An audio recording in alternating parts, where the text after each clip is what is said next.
अस्सलाम वालेकुम नाजरीन, you are watching news R with Salma and I am Salma Kausar. नाजरीन, आज बजट डे था, बजट तकरीर आप सब ने सुनी होगी। बजट के दौरान असम्बली का माहौल कैसा था, वहाँ पर क्या सूरत हाल रही, वो पहले मैं आपको बता दूँ, उसके बाद हम बजट की जानिब आते हैं। जब इजलास में तकरीर शुरू की वज़ीर ख़जाना शौकत तरीन साहब ने, तो अपोजिशन ने पहले ही डेस्क बजाना शुरू कर दिए। वो प्रॉपर तैयारी के साथ बैठे थे कि आज उन्होंने सिर्फ एहतजाज करना है और वज़ीर ख़जाना की हस्बे मामूल कोई बात नहीं सुननी, क्योंकि पहले से जो फिगर्स थे वो आ चुके थे, सबको पता था कि क्या फिगर्स हैं, क्या लोकेशंस हैं, क्या चीज़ें हैं। लेकिन अपोजिशन ने बड़ी तैयारी की हुई थी, प्ले कार्ड्स बना रखे थे बड़े, जिस पे नारे भी दर्ज थे। ज़ाहिर है वो साइड टीवी पर नज़र नहीं आ रही थी जो हम लोगों ने विटनेस की वहाँ पर। उसके अलावा एहतजाज के दौरान क्या हुआ कि थोड़ी सी बदमज़गी भी हुई। बदमज़गी इस तरह से हुई कि जो प्ले कार्ड्स थे पीटीआई के और पीपल्स पार्टी के लोगों के, वो पीटीआई के कुछ लोगों ने थोड़े से फाड़ दिए, जिस पर मरियम औरंगज़ेब काफ़ी बरहम हो गई, थोड़ी सी तू मैं भी हुई। उसके बाद कुछ लोग बीच में आए, शानदाना गुलजार साहिबा आई, एक दो और लोग थे जिन्होंने आके बीच बचाव कराया और उसके बाद ऐवान की कार्रवाई चलती रही। लेकिन आज अपोजिशन का वो ज़ोर शोर हमें नज़र नहीं आया जिस तरह से पहले एहतजाज करती थी अपोजिशन, क्योंकि आज अपोजिशन अरकान की तादाद भी कम थी, सीट्स खाली पड़ी थी। उसके बाद हस्बे मामूल उसी तरह से शोर शराबा भी चलता रहा। वज़ीर ख़जाना की जो तकरीर थी वो भी चलती रही। तकरीर के बाद वज़ीर आज़म इमरान खान साहब ने आकर शौकत तरीन साहब को एक थपकी भी दी। उनके ख़्याल में बहुत अच्छा बजट था। इस पर अभी हम प्रोग्राम में गुफ्तगू करेंगे कि बजट में क्या कुछ आवाम के लिए रखा गया है, क्या आसानियाँ पैदा की गई हैं। उसके अलावा एक और जिसका बजट से तो ताल्लुक़ नहीं था लेकिन सियासी मामला था कि हमने देखा शहबाज शरीफ साहब ने जाते हुए बिलावल भुट्टो के साथ सलाम भी किया, उनके साथ थोड़ी बहुत बातचीत भी की। उसके बाद जब वो गए तो बिलावल भुट्टो भी उनके साथ ही बाहर निकल गए, जिससे नज़र ये आ रहा था कि बज़ाहिर उन दोनों के दरमियान ताल्लुकात काफ़ी अच्छे हैं। पीपी और नून लीग का जो मामले पे इख्तलाफ चल रहा है, पीडीएम के मामले पे, वो अपनी जगह, लेकिन यहाँ पर हमें सूरत हाल मुख्तलिफ नज़र आई। मैं अपने मेहमानों से आपका तारुफ करा दूं, उसके बाद हम बजट की डिस्कशन का आगाज़ करते हैं। हमारे साथ प्रोग्राम में मौजूद हैं जनरल रिटायर्ड अमजद शेब साहब, बहुत शुक्रिया सर आपने ज्वाइन किया। अहमद हसन मुगल साहब हमारे साथ मौजूद हैं स्टूडियोज़ में, thank you so much for joining us. Arsalan Khalid हमारे साथ मौजूद हैं और इसके अलावा बदरुद्दीन काकर साहब हमें ज्वाइन कर रहे हैं कुछ ही देर में स्काइप पर, और सलमान शाह साहब भी आज के प्रोग्राम का हिस्सा होंगे। तमाम मेहमानों के वक्त का बहुत शुक्रिया। बजट आ चुका है। जनरल साहब, मैं आपसे आगाज़ करना चाहूँगी। आपने कई ऐसे बजट आते हुए भी देखे, उसके बाद आवाम की चीखें निकल जाती हैं। हुकूमत हर दफ़ा कहती है कि हमने टैक्स फ्री बजट दे दिया, बड़ी आसानियां पैदा कर दी। आप कैसे देख रहे हैं इस बजट को? देखिए, तफसीली तौर पे तो नहीं देखा, लेकिन जो मैंने उसके चीदा चीज़ें देखी हैं उसके नुक्ता निगाह से तो लगता है कि जो वसाइल हमें अवेलेबल हैं, जो वसाइल मौजूद हैं, उसके नुक्ता निगाह से काफ़ी अच्छा बजट है और इसमें कुछ न कुछ सहूलत भी पैदा की गई है। वो कि लोगों की तवक्कुआत के मुताबिक तनख्वाह में इजाफा या अलाउंसेस में इजाफा, वो उस तरह की चीजें नहीं हुई, लेकिन बहरसूरत मैं समझता हूँ कि पिछले बजट की निस्बत बेहतर है, इसलिए कि इजाफे हुए हैं। पहले तो इजाफा भी नहीं था और नतीजा ये है कि लोग बहरसूरत चुप रहे और उन्होंने गुजारा किया। तो अब ये है कि एहतजाज वगैरह थोड़ा बहुत तो होगा, इस पर बहरसूरत पहले से कुछ बेहतर है। फिर ये है कि इसकी अगर हम रेशो वर्कआउट करें महंगाई के साथ, तो वो भी एक ऐसा इशू है कि लोग उस पर बात करेंगे, क्योंकि उस मुनासबत से वो रिलीफ नहीं दिया गया जिस तरह की महंगाई बढ़ती आई है पिछले 3 सालों में। तो वो मसला तो है कि तवक्कुआत ज्यादा थी, होती भी हैं, लेकिन बहरसूरत मैं समझता हूँ कि ओवरऑल गवर्नमेंट ने अपने वसाइल के मुताबिक काफी बेहतर बजट दिया है। यानी आपके ख्याल में यही कुछ हो सकता था जो है? अहमद हसन मुगल साहब, आपके ख्याल में जो बजट आया है उसमें जो स्मॉल बिजनेस इंडस्ट्रीज़ हैं उनके लिए क्या है, और टैक्सेशन की सूरत हाल जो है उसको आप कैसे देख रहे हैं, क्या आसानियाँ पैदा होंगी? देखें जी, उसमें एक तो इन्होंने जो वेमेन एंटरप्रेन्योर्स उनके लिए कोई थोड़ा सा टैक्स रिलीफ दिया है, फिर साथ जो है कुछ चीज़ों में ड्यूटीज़ के ऊपर भी कमी की है, और गवर्नमेंट का ज़्यादा फोकस रहा है कि जी हम लोकली प्रोडक्शन के ऊपर आए। हमारा जो इम्पोर्ट बिल है, अभी आप देख रहे हैं कि अभी इलेक्ट्रिक गाड़ियाँ हैं, उनकी जो मैन्युफैक्चरिंग है उसके ऊपर उन्होंने जो है ड्यूटी कम कर दी है, और इस तरह ही करते हुए जो विद होल्डिंग है, टर्नओवर टैक्स है, उसके अंदर जो है कमी की है। तो वो यही चाह रहे हैं कि देखें अभी जो कोरोना की जो सिचुएशन गुजरी है, पिछले जो तकरीबन 2 साल होने वाले हैं इस बात को, और उसमें हमारी जो इकॉनमी है, क्या ग्लोबल इकॉनमी है, बहुत ज़्यादा बुरी तरह अफेक्ट हुई है। और उसका अगर एक ही तरीका है कि उसको अगर आपने उसको जो ग्रोथ रेट आप चाह रहे हैं उसका, तो यही तरीका है कि लोग इन्वेस्ट करें और स्पेंडिंग करेंगे तभी होगा। तो वो उसका हल सिर्फ यही है कि आप टैक्सेशन पे थोड़ी सी कमी करें। और एक बड़ी अच्छी बात उन्होंने की है कि जी टैक्स बेस बढ़ाने की, और जो कि हम सुन रहे हैं कई सालों से, और ये तकरीबन 22 करोड़ की आबादी में से सिर्फ 30 लाख लोग हैं जो टैक्स देते हैं, और जो टैक्स दे रहे हैं उन्हीं के ऊपर बोझ मज़ीद डाला जाता है। लेकिन ये है कि अब देखते हैं कि अभी किस तरह FBR करती है, ये किस तरह टैक्स नेट में लोगों को लेकर आते हैं। यानी जब तक इम्प्लीमेंटेशन नहीं होती, तरीका निकालेंगे ना उसके अंदर कि आपने इम्प्लीमेंट करना है। बात करना तो आसान है कि हमने टैक्स बेस बढ़ाना है, लेकिन इम्प्लीमेंट करना उसका आसान काम नहीं है। हमारे यहाँ पे कल्चर ही नहीं है टैक्स देने का। ठीक है, अच्छा ये तो हम सारी बातें कर रहे हैं जिनका ताल्लुक होता है बिजनेस कम्युनिटी से, या ओवरऑल बजट की बात करें। एक आम आदमी जो है वो किस तरह से मुतासिर होता है? अरसलान, आप या मैं, हम आम लोगों में शुमार होते हैं, हम आम शहरी हैं पाकिस्तान के, हमारे कोई बिजनेस इंटरेस्ट नहीं है, लेकिन हम लोग सैलरी क्लास से ताल्लुक़ रखते हैं। जो हमें 5 साल पहले तनख्वाह मिलती थी, क्या आज हम उसमें गुजारा कर सकते हैं? ये जो हमारे खर्चे एक घर का बजट चलाने के लिए होते थे, अगर 20,000 में राशन आता था तो वो अब शायद 40 के करीब पहुंच चुके थे। जो बजट आया है ये आप कह सकते हैं कि ये कोई आइडियल बजट है आवाम के लिए? देखें, आइडियल तो हर बजट पे बात की जाती है, कभी उस पर कुछ चीज़ों पर एतराज़ात होते हैं, कुछ चीज़ों को पॉजिटिव कहा जाता है। अभी जिस तरह फरमा रहे थे भाई मेरे कि बहुत सारी पॉजिटिव चीज़ें भी हैं। अगर आप देखें, सबसे इम्पॉर्टेंट चीज़ होती है कि आपके सरकारी मुलाजमीन हैं, पहले ये तनख्वाहों में इजाफा नहीं देते रहे, इस दफ़ा उन्होंने 10% तमाम मुलाजमीन की तनख्वाहों में इजाफा दिया। फिर दूसरा तबका वो है जिसने अपनी पेंशन लेनी है, वो लोग ज़्यादा सफ़र कर रहे होते हैं, कम पेंशन वाले लोग, उनको इजाफा दे दिया, क्योंकि इससे पहले इस तरह की खबरें आ रही थी कि शायद ये पेंशन पर भी टैक्स लगाएंगे, लेकिन इस तरह की कोई बात नहीं है। फिर कम से कम जो माहाना तनख्वाह है वो बढ़ाकर 20,000 रुपये कर दी गई है। फिर उसके बाद अब वो जो हमारा किसान है वो तबका आ जाता है, तो ज़राअत के लिए उन्होंने 12 अरब रुपये मुख्तस किए। जिस तरह से अभी गाड़ियों की बात की गई कि 17% से कम करके 1% पे उसको ड्यूटी को लेकर आए हैं। जो किट्स उन्होंने इम्पोर्ट करनी है कि इलेक्ट्रिक व्हीकल्स जो हैं उसकी तरफ हम जाएँ। और माहौल दोस्ती की बात तो वैसे ही करते हैं जब बिलियन ट्री सुनामी की हम बात करते हैं या एनवायरनमेंट फ्रेंडली चीज़ों की बात करते हैं, तो उसके लिए ये एक बड़ा कदम है। फिर और बहुत सारी जो चीज़ें हैं वो मेजॉरिटी जो चीज़ें हैं, जिस तरह ये बिला सूद कर्जे देने की बात कर रहे हैं, छोटे कर्जे देने की बात कर रहे हैं, वो कर्जे किसानों को भी दिए जाएंगे और लोगों को भी दिए जाएंगे। बहुत सारे लोग उससे एक एंटरप्रेन्योरशिप प्लान्स तो हैं, लेकिन बड़ा इंपॉर्टेंट फैक्टर होता है कि उसकी इंप्लीमेंटेशन किस तरह से होती है। एक और अहम बात जो मैं अपने इंट्रो में बोलना भूल गई कि जब हम लोग पार्लियामेंट का सेशन अटेंड करके बाहर निकले तो रोड पर प्रोटेस्ट चल रहा था सरकारी मुलाजिमीन का। ऑल दो गवर्नमेंट कह रही है कि 10% इजाफा कर रहे हैं पेंशन में और मुलाजिमीन की तनख्वाहों में, लेकिन जनरल साहब मैं इस पर आपका कॉमेंट भी लूँगी, लेकिन मैं पहले बदरुद्दीन काकड़ साहब को शामिल गुफ्तगू कर लूँ। काकड़ साहब, आप कहिएगा कि फ्लोर मिल्स की जो पहले डिमांड्स थी वो कहते थे कि हमने कीमतें बढ़ानी है, लेकिन गवर्नमेंट बढ़ाने नहीं देती थी। क्या आपको कोई सब्सिडी मिल रही है, कोई रिलीफ मिल रहा है? बहुत शुक्रिया। सबसे पहले तो मैं सच टीवी का शुक्रिया अदा करता हूं कि उन्होंने आज के प्राइम टाइम में बलूचिस्तान से मेरी आवाज़ को शामिल किया है जी। बात दरअसल ये है कि जिस तरह आपने जिक्र किया कि फ्लोर मिल्स की या ज़रूरी अजनास की, आज इन्होंने नेशनल एग्रीकल्चर एमरजेंसी डिक्लेयर करने की जो बात की है कि हम लोगों ने इस पे भी काम करना है, लेकिन अगर इन्होंने कहा है कि हमने क्रॉप्स में बड़े माइलस्टोन जो है अचीव किए हैं, मैं अगर सिर्फ इस बजट का आपके सामने तज्जिया अगर पेश करूँ, सिर्फ ज़रूरी अजनास पे मैं पेश करता हूँ आपके सामने, तो इस टाइम पाकिस्तान को तकरीबन जो आपके 1.5 करोड़ गांठ की ज़रूरत है कॉटन की, आपके पास 55 लाख इसकी आपकी प्रोडक्शन है। इन्होंने टारगेट रखा है 1 करोड़ 10 लाख। ये कैसे डबल होगा, एक क्वेश्चन मार्क है। इसी तरीके से इन्होंने कहा है कि गंदम में हमने बम्पर क्रॉप ली है, पंजाब गवर्नमेंट ने इसका क्रेडिट ले रहे हैं, लेकिन मिनिस्ट्री ऑफ फूड सिक्योरिटी भी ले रहे हैं, लेकिन हम as a Pakistan flour mill association आज भी खैबर पख्तूनख्वा की फ्लोर मिलें बंद पड़ी हुई, उनका गंदम नहीं मिल रहा है क्योंकि सूबों के दरमियान पाबंदी है। सिंध ने भी पाबंदी लगाई है, पंजाब ने भी पाबंदी लगाई है, और इसी तरीके से बलूचिस्तान और खैबर पख्तूनख्वा की फ्लोर मिलें ही बंद है। अगर आप फ्लोर मिल के पास 72 घंटे से ज़्यादा गंदम रखने की इजाजत भी नहीं है। ग्राउंड पे जो आपके एक्शंस हैं वो एक्शंस बिल्कुल इसके बरक्स है जो आपके आज के बजट के स्पीच में था, क्योंकि अगर आपके पास एग्रीकल्चर इमरजेंसी में जहां पर शौकत तरीन साहब ने यह कहा कि हम लोगों ने कम से कम मुल्क को खुद कफील होना चाहिए खुराकी अजनास में, लेकिन अब हम जब आते हैं आम आदमी की ज़रूरत की बात जब हम करते हैं कि वहाँ पर किसी भी तौर पर आपने आप किसी को रिलीफ नहीं दिया है। अगर आपने कहा कि सैलरी क्लास के पास क्या सहूलत मिली है, सैलरी क्लास को इन्होंने 10% उनकी तनख्वाह बढ़ाई है, लेकिन आप महंगाई की जो इन्फ्लेशन है वो मौजूदा भी कोई 9 पॉइंट समथिंग है।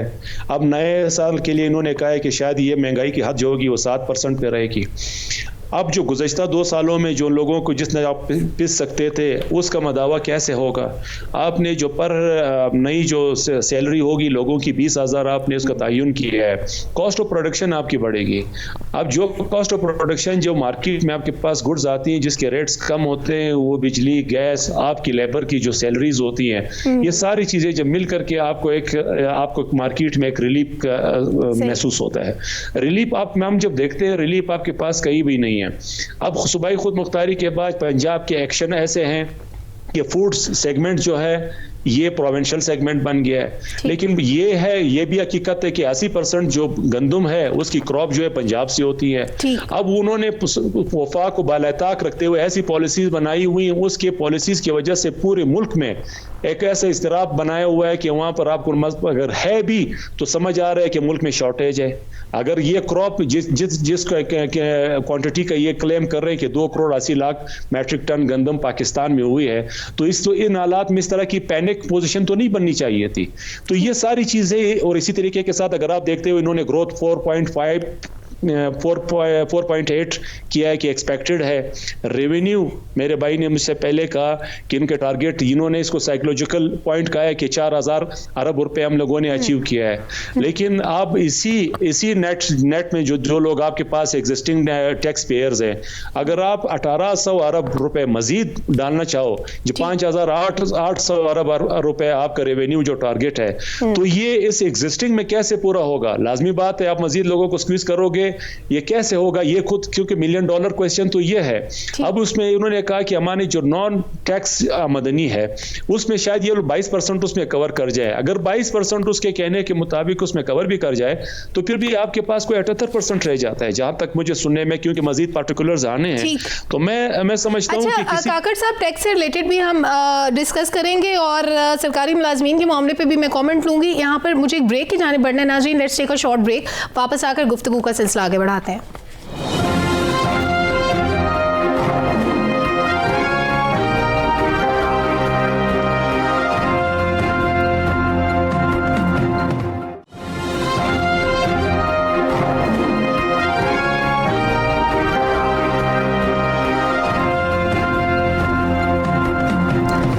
वेलकम बैक नाजरीन, बजट से मुतालिक बात हो रही थी ब्रेक से पहले, और सरकारी मुलाजमीन ने आज एहतजाज किया। हालांकि 10% तनख्वाहें बढ़ी हैं, पेंशन भी बढ़ी है 10%, उसके बावजूद जनरल साहब क्या वजह है? क्या लोग सेटिस्फाइड नहीं है या 10% इजाफा नाकाफ़ी लगता है लोगों को? क्या नज़र आता है आपको? देखिए, ये जो हमारे महंगाई बढ़ती रही है वो अगर हम देखें 3 साल की, तो वो ग्रेजुअली जाके उसका इफेक्ट जाके कोई तकरीबन 40 से 50% तक पड़ता है। लोग लाजमी बात है तवक्को करते होंगे कि ज्यादा तनख्वाहें बढ़ाई जाएंगी। आपको याद होगा कि 25% रिलीफ देने का वादा किया था हुकूमत ने उस वक्त जब पिछले साल सरकारी मुलाजमीन ने यहाँ पे एहतजाज किया था इस्लामाबाद में। तो उस लिहाज से वो तवक्कुआत के मुताबिक नहीं है, तो लोग लाजमन एहतजाज कर रहे हैं, इसके ऊपर बातचीत भी होगी। लेकिन वही किस्सा है कि अगर आपके पास आपकी जेब में पैसे इतने हैं तो आप ज्यादा ला के कहाँ से दें? कर्जे ले लेके तो अवाम को कोई रिलीफ अगर आप दे दें तो वो तो इनफैक्ट बाद में अवाम ने ही भुगतना है, कर्जा उतारने का कौन था?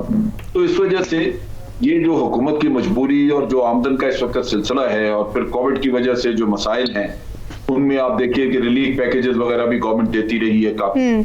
तो इन चीजों को मद्देनजर रख के आवाम को तावन करना चाहिए। उनके लिए मुश्किलात बहुत हैं, इसमें कोई शक नहीं है। लेकिन बात वही है कि अगर आपकी आमदन इतनी है तो आप जाके डाका तो नहीं मार सकते कहीं, आपने इसी में फिर गुजारा करना है। और ये भी जरूरी है कि इस अब देखें, जैसे आज पार्लियामेंट में एहतजाज हुआ, एहतजाज करने की बजाय अगर ऑपोजिशन इस बात पे जोर देती कि कर्जों के लिए आपने इतनी बड़ी रकम आपको मुख्तस करनी पड़ रही है, जो कि यानी उसमें डेवलपमेंट बजट वगैरह आपका कहीं करीब नहीं नजर आता, उससे कई गुना ज्यादा है।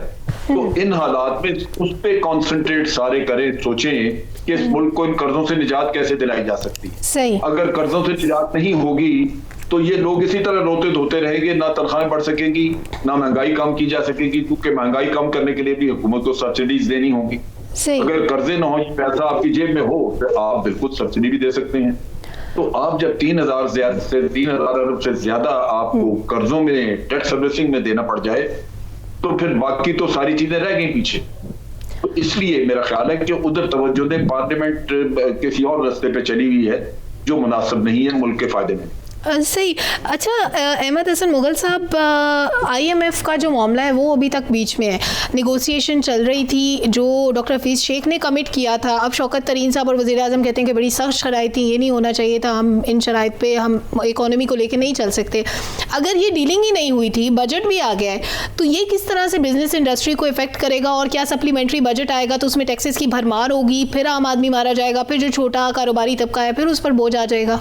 देखिए, जिस तरह जनरल साहब ने कहा है कि आपको जब आपकी आमदन नहीं है और आपने इतना रिलीफ भी देना है अवाम को, और उसके लिए फिर आपका शॉर्टफॉल है, तो एक आपका टैक्सेशन से है और दूसरा फिर आपका नॉन टैक्स आपकी इनकम है, फिर आपको जो शॉर्टफॉल उसको पूरा करना है वो आपको फिर उसके लिए कर्जे लेने पड़ेंगे।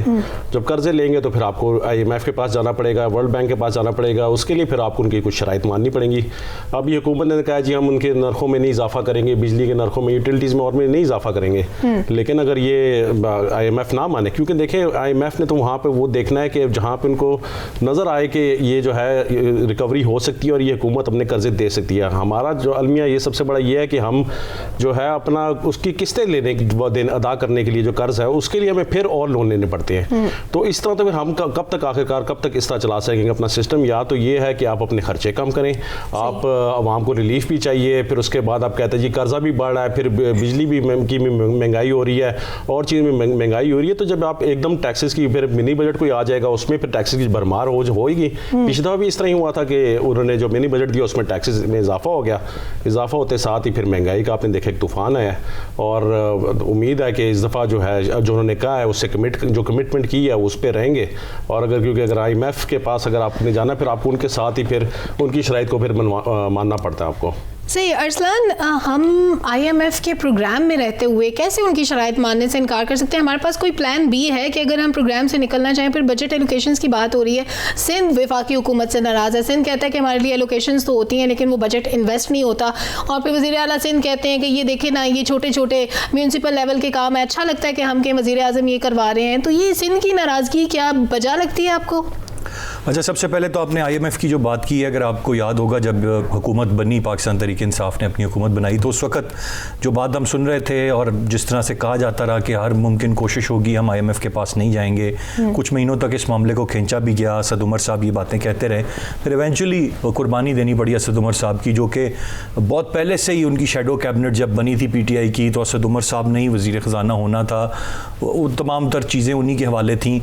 फिर उन्होंने बाद में इस गवर्नमेंट ने ये रियलाइज़ किया कि हमने गलती की जो हमने इतना डिले किया, और यकीनन एक्सपर्ट्स एग्री करेंगे इस बात से कि उन्होंने ये एक्सेप्ट किया कि ये जो डिले था उसकी वजह से हमें ज़्यादा सख्त शराइत पर IMF के पास जाना पड़ा। देयर इज़ नो ऑप्शन कि अगर हम IMF के पास जा रहे हैं और हम कहें कि हम अपनी शराइत नहीं मानेंगे, डायलॉग्स होंगे, नेगोशिएशंस होंगी, इवेंचुअली आपको IMF की बातें माननी पड़ती हैं चाहते ना चाहते हुए भी। तो यहाँ पर तो कोई ज़्यादा जोर नहीं चले मेरे ख्याल से। अब जो सिंध जो अभी कुछ हालिया हफ्ते में भी हम देख रहे थे और जो वज़ीर आला सिंध मुराद अली शाह साहब के बयानात हैं जहाँ पर वो काफ़ी नाराज़ थे, बड़ी धुआंधार एक प्रेस कॉन्फ्रेंस उन्होंने करके कहा कि जी ईस्ट इंडिया कंपनी वाला सलूक हमारे साथ किया जा रहा है। अब 12 अरब रुपए की खसूसी ग्रांट है जो इस वक्त सिंध के लिए मुख्तस की गई है इस बजट में। अब इसके बाद मुझे नहीं लगता, और ये ग्रांट सिर्फ सिंध के लिए नहीं है, बलूचिस्तान के लिए, GB के लिए, आज़ाद कश्मीर के लिए भी ये ग्रांट्स हैं। तो आई रियली होप कि मेरे ख्याल से कुछ हद तक किले शिकवे धुल गए होंगे और मामलात जो हैं वो बेहतरी की जानिब जाएंगे वफाक और सिंध के। ठीक है काकड़ साहब, मैं सब्सिडी के मामले पे ब्रेक से वापस आने के बाद आपको पॉइंट ऑफ व्यू लूंगी। नाज़रीन, एक ब्रेक से वापस आकर गुफ्तगू का सिलसिला आगे बढ़ाएंगे।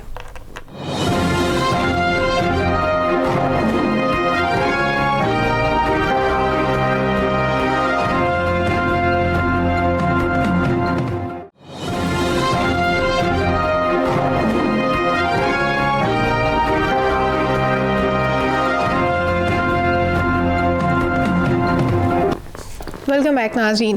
काकड़ साहब, अभी हम बात कर रहे थे ब्रेक से पहले कि मिनी बजट एक्सपेक्टेड है, क्योंकि अभी IMF के साथ हमारी जो बातचीत है वो कंप्लीट नहीं हुई। निगोशिएशन के बाद अगर कोई मिनी बजट आता है, टैक्सेस की भरमार भी एक्सपेक्टेड है। अगर फ्लोर मिल्स को कोई ग्रांट नहीं मिलती, अगर कोई सब्सिडी नहीं मिलती, तो फिर आप लोग क्या करेंगे? कोई स्ट्रैटेजी प्लान किया आपने?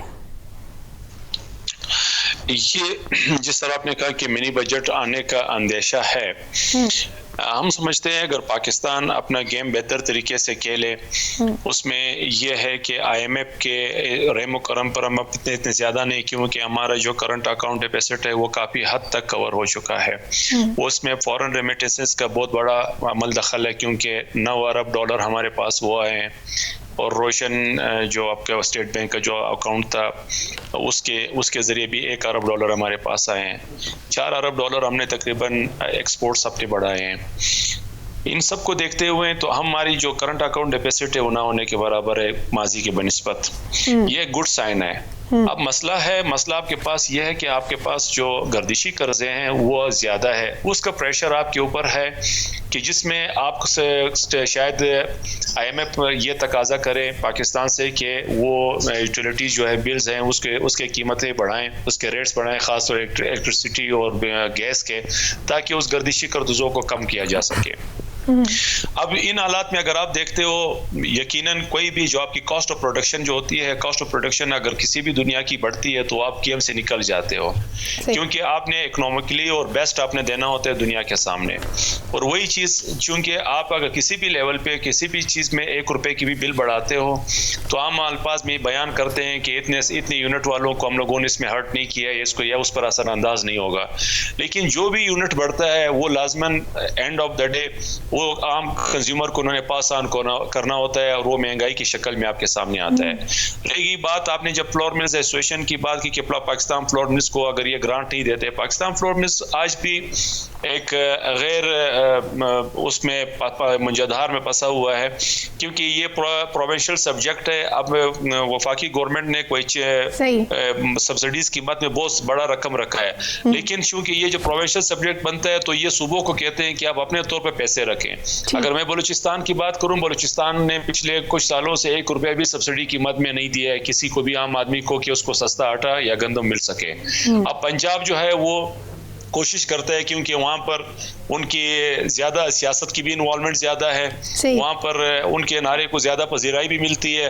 अगर कुछ चंद बाज़ारों पे वो सस्ता आटा मुहैया कर सके तो ये कहते हैं, लेकिन हम रोज़ अव्वल से कहते हैं कि महंगाई की शक्ल जो होती है वो सुबह से ताल्लुक नहीं रखता, महंगाई की शक्ल जो होती है मुल्कीर होती है। तो यहाँ अच्छा, ये बड़ा अहम मसला है कि सूबों के और वफाक के दरमियान एक मामला हमेशा रहता है कि कुछ मामलात पर कानून साजी का इख्तियार सूबों को होता है। एक्सपेक्टेशंस ये होती है कि सूबे उसके लिए कोई ना कोई इकदाम करेंगे। जनरल सर, जैसे भी कोरोना के मामले पे हमने देखा कि कहा जाता था जी सेहत जो है वो सूबाई मामला है, उसके बावजूद वफाक कहता था कि क्योंकि हम SOPs इंप्लीमेंट कर रहे हैं तो सूबे भी उसी तरह करें। कॉन्फ्लिक्ट आता था जब सिंध की बात होती थी।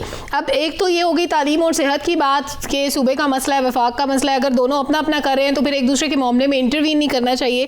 फिर दूसरा जो ग्रांट का मामला था कि सिंध को 12 अरब रुपए दे रहे हैं जिससे वो सेटिस्फाइड नहीं है। अभी अरसलान से भी इस बारे में बात की।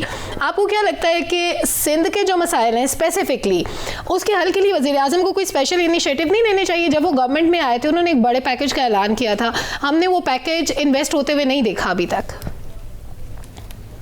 देखिए, जहां तक 18वीं तरमीम के तहत सिंध को जो मिलना चाहिए हिस्सा वो उनको नहीं मिला, उस लिहाज से कानूनन या आईनी तौर पर देखें की शिकायत चाहता है।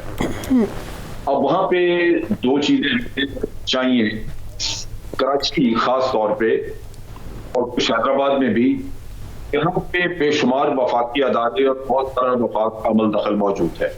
वो ये नहीं कहा जा सकता कि ये 100% सूबाई वहाँ पे सब्जेक्ट है। वहाँ पे बहुत सारा काम जो है वो, या बहुत सारे अदारे जो हैं वो वफाक चला रहा है, जिसकी वजह से वफाक की वहाँ पे काफी इंटरफेरेंस है। अब अगर वफाक वहाँ पे कुछ खर्चा करना चाहता है और वो ये कह रहे हैं कि जनाब हम दिन के अवाम पे खर्च कर रहे हैं, तो मेरा ख्याल है उसके लिए पहले अंडरस्टैंडिंग डेवलप करनी चाहिए। ये सब्जेक्ट एक सेंसिटिव है, टची सब्जेक्ट है कि आप पैसा कम दे रहे हैं और प्रोविंस जो है वो आपको ये ताना दे कि जनाब हमारे साथ आप एक इम्तियाजी सलूक कर रहे हैं, वो मुनासिब नहीं है। बल्कि यहाँ तक हुआ है कि जो मुराद अली शाह साहब ने जो बातें की हैं, जैसे अभी अरसलान ने भी बात की कि वो ईस्ट इंडिया कंपनी वगैरह करी, ये तो वो बातें हैं जो कि जिनको सुन के वैसे शर्म आती है कि आप इस तरह की बातें करते हैं जो मुल्क के इत्तेहाद के खिलाफ है। तो ये वफाक को भी चाहिए कि इस किस्से को रिजॉल्व कर लें। मेरा अपना ख्याल है कि जो भी है वफाक अपनी प्रायोरिटीज इंडिकेट कर दे, उनको बता दे कि हम चाहते हैं कि इन मंसूबों पे खर्च किया जाए, लेकिन जो आइन के तहत उनका शेयर बनता है वो दे देना बेहतर है, बजाय इसके कि सिंध इसके मामले में डिप्राइव फील करे या वो ये महसूस करें कि हमारे साथ अच्छा रवैया नहीं है। तो ये वफाक को रिजॉल्व कर देना चाहिए। ठीक है, हमें इस वक्त ज्वाइन किया है एहसान मेहनती साहब ने, माहिर मुआशरात हैं। बहुत शुक्रिया सर, आपने प्रोग्राम के लिए वक्त निकाला। आज जो बजट आया है कैसे देख रहे हैं आप इसको? क्या ये आवाम के लिए अच्छा बजट है, एक आम आदमी के लिए? देखिए बिल्कुल, ये मैं ये समझता हूँ कि जो जिस तरह से तरजीहात दी जा रही हैं और आई थिंक कि जिस तरह से गवर्नमेंट ने जो कंस्ट्रक्शन की मराद दी हैं और फिर जाहिर है टैक्स का जो है वो क्रेडिट दिया हुआ है और फिर जाहिर है रिड्यूस रेट पे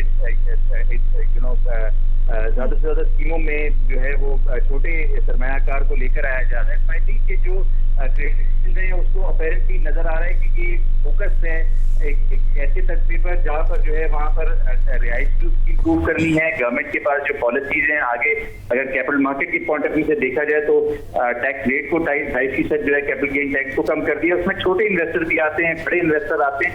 आई थिंक कि ओवरऑल अगर देखा जाए तो ऑटोमोबाइल सेक्टर के अंदर भी बहुत मजबूत बात है कि 850 सीसी से जो कम की गाड़ी है उस पर सेल्स टैक्स नहीं लगेगा या वैट उसकी खत्म कर दिया है। तो आई थिंक कि ओवरऑल जो है वो देखा जाए तो उसकी तमाम जो एक्टिविटीज हैं, टैरिफ जाहिर है उसको नेगोशिएट किया है IMF के साथ और जाहिर है उसको रेज नहीं किया है। तो बहुत सारी ऐसी चीजें हैं कि जो बढ़ाई जा सकती थी और छोटे जो सरमायाकार हैं या छोटे जो तबका है उस पे उसका इम्पैक्ट आ सकता है। तो गवर्नमेंट ने काफी ज्यादा मेहनत की है कि छोटा जो तबका है उसको बेनिफिट मिल सके। ना इलेक्ट्रिसिटी रेट के अंदर रेज है, उसकी व्हीकल परचेज पे उसको एग्जेम्पशन है, फिर उसके बाद उसको घर तामीर करता है तो 3 लाख रुपए तक जो है उसको छूट है।